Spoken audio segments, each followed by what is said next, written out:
There is a season for everything. A season to be happy and a season to be sad. A season to cry and a season to laugh.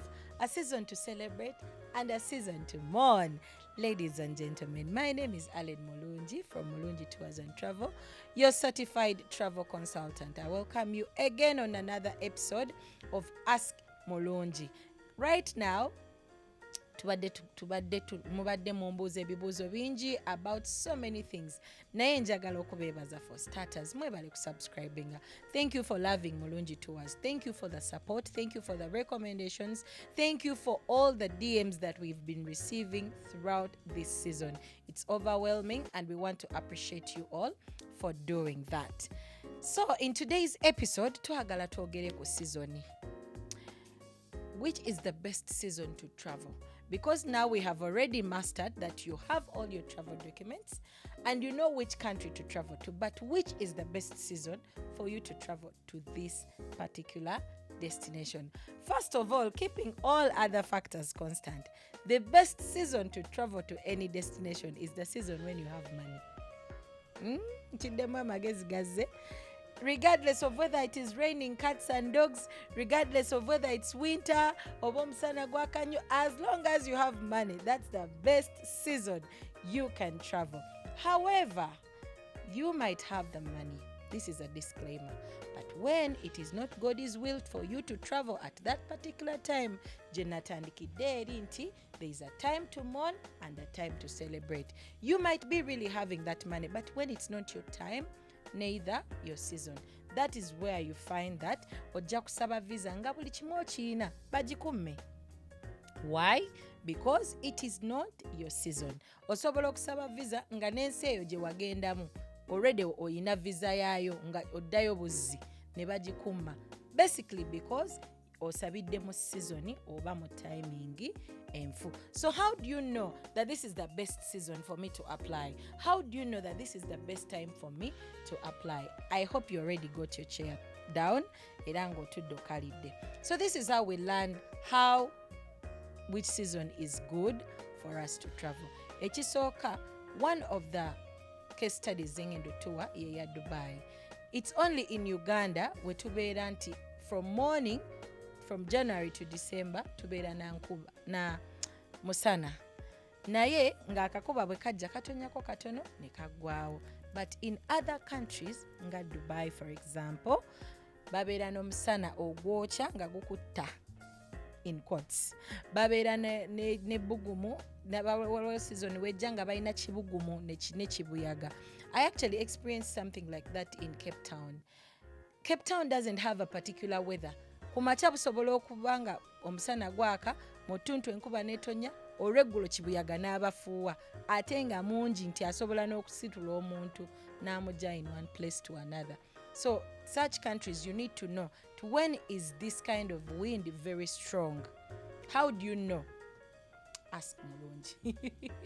Yes, so you need to know nti katikambawe some of the seasons. Mu travel tuyina ze tuyita peak season. It is highly advisable not for you not to travel during the peak season because mu peak season abantu bangi abatambula. Peak season etegeeza nti buli kimu kiba kituuse ku ntikko nti buli muntu eyo time gyafunye holiday, eyo time buli muntu gyagenda okusobola okutambula gyafunye ssente. Era bw'ogenda mu bifo ebimu mu peak season ekisooka weetegeka okusasula ssente nga nnyingi okusinziira ku ssente ze babadde balina okuba nga basasula. Kati kankuwa ekyokulabirako, bw'oba ogenda Dubai mu December osobola okusasula over 10 million for a similar package omuntu omu gyagenda okufuna ku million 5 wakati mu mwezi oba wakati mu mwaka.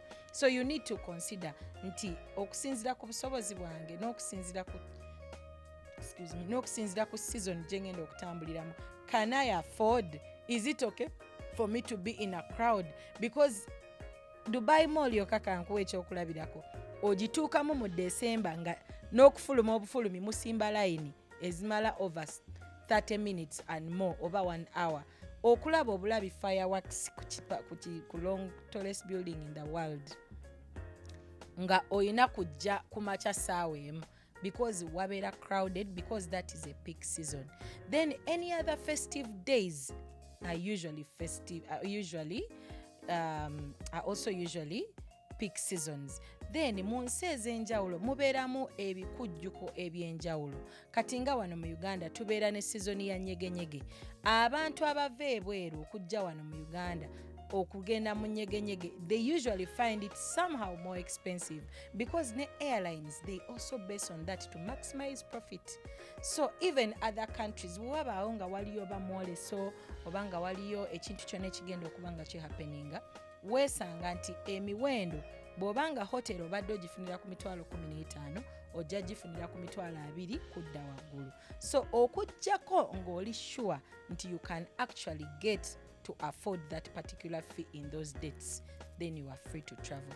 Naye bw'obanga omanyi okusinziira ku biro n'ebiseera byo you cannot afford that much, then it's advisable otambule mu biro oba mu biseera nga tickets ziri affordable, nga n'ebifo by'ogenda okulambula nga nabyo biri affordable, to the extent nti abamu they even close, like Miracle Garden is closed during the very much sunshine in Dubai. Bagigulawo emyezi 6 ne bagigala emyezi 6 mu mwaka. So osobola okuba nga gy'ogenderedde okulaba n'otagisangayo, basically because otambulidde mu season embi. So before you travel, before you engage any destination, because I wouldn't want you to travel to a destination osangeyo enkuba ng'etonnya, you basically want to move out, olambule, omanye what does this country have to offer. But then you will choose to travel in a season where it's rainy. Osiibe mu nnyumba bikutame omalirize nga sente zo zifudde. So if you want to learn about the seasons and the times, please ask Mulungi. Mulungi Tours and Travel, quality and satisfaction.